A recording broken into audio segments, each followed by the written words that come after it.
Prior to commencing the cleaning of the indoor coil, the return air filters and the outer casing are removed.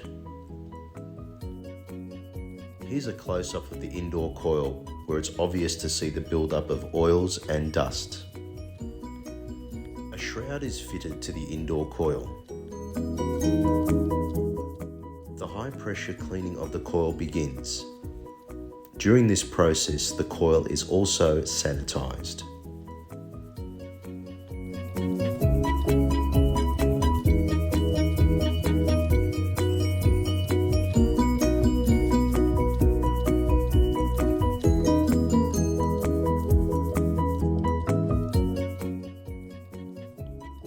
After the cleaning process has been completed on the coil, the outdoor casing and filters are removed and thoroughly cleaned.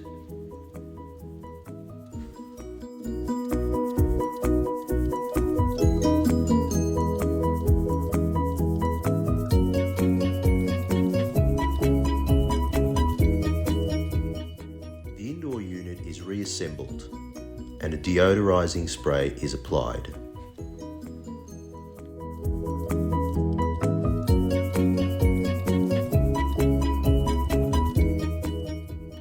The system has now been fully cleaned and sanitized and can be returned back to safe operation.